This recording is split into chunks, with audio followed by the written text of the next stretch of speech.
माँ का बंटवारा। माँ अस्पताल में एक बेड पर पड़ी थी। अस्पताल के बरामदे में उसके 2 बेटे और 1 बेटी चिंता में टहल रहे थे।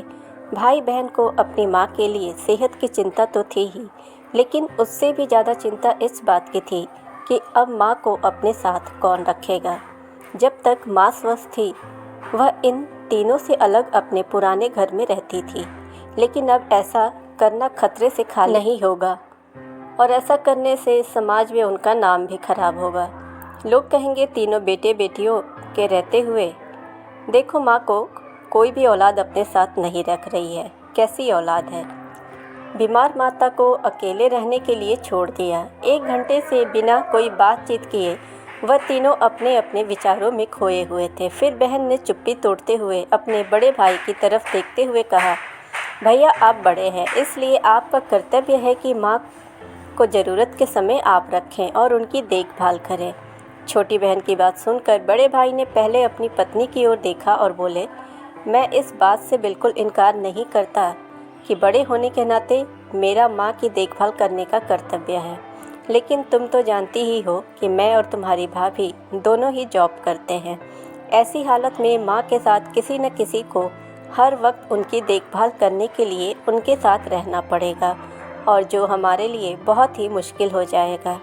बहन तुम तो पूरे दिन घर ही रहती हो, तुम माँ को अपने साथ क्यों नहीं रखती? पैसों की चिंता मत करना, जो भी खर्च आएगा मैं दे दूँगा। सुशील भैया आप तो जानते हैं कि मैं माँ से कितना प्यार करती हूँ, लेकिन आप यह भी जानते हैं कि मेरे ससुराल वाले कैसे हैं। मैं यह बिल्कुल बर्दाश्त नहीं कर पाऊँगी कि कोई मेरी माँ और मेरे भाइयों को बुरा भला कहे, इसलिए अच्छा यही होगा कि माँ को अनिल भैया के यहाँ रख दिया जाए। बड़े भाई सुशील ने अपने छोटे भाई अनिल के यहाँ माँ को रखने के लिए सहमति जताई। आप यह कैसी बात कर रहे हो? क्या आपने नहीं देखा कि माँ कभी भी मेरे घर 2 दिन से ज़्यादा नहीं रहती? उसका मन यहाँ लगता ही नहीं है, फिर कैसे वह इतने दिन मेरे घर रह पाएगी? छोटे भाई ने अपनी सहमति जताते हुए कहा। इससे पहले कि इस चर्चा का कोई नतीजा निकल पाता, एक नर्स वहां दौड़ते हुए आई और कहने लगी, क्या आप ही वार्ड नंबर 4 में भर्ती मरीज के रिश्तेदार हैं? आपको डॉक्टर साहब अंदर बुला रहे हैं। सभी घबरा गए और दौड़ते हुए डॉक्टर के पास पहुंचे। डॉक्टर ने उनसे हाथ जोड़ते हुए कहा, आई एम सॉरी, मैं आपकी माताजी को नहीं बचा पाया।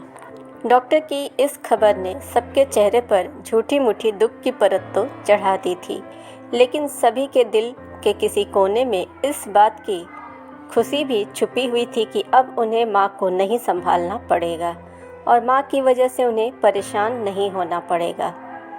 दोस्तों, छोटी सी यह इमोशनल कहानी ही समाज का सत्य है। यहाँ लोग ऊपर से जो दिखाते हैं वह अंदर से नहीं होते।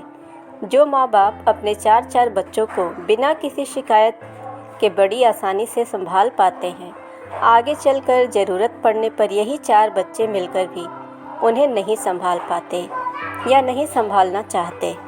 बच्चों को यह बात नहीं भूलनी चाहिए कि जैसा वह बोएंगे वैसा ही तो काटेंगे। अगर आज वह अपने माँ बाप के साथ बुरा बर्ताव करते हैं तो उन्हें यह याद रखना चाहिए कि उनके बच्चे भी बड़े होंगे और वह भी बूढ़े होंगे। जो उन्होंने अपने माँ बाप के साथ किया है उनके बच्चे भी उनके साथ वही करेंगे।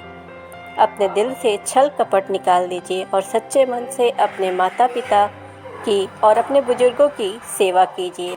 फ्रेंड्स, अगर आप चैनल पर नए हैं तो चैनल को सब्सक्राइब करें, नोटिफिकेशन बेल दबाएं ताकि हमारी हर वीडियो आप तक पहुंचती रहे। वीडियो को ज़्यादा से ज़्यादा लाइक और शेयर करें।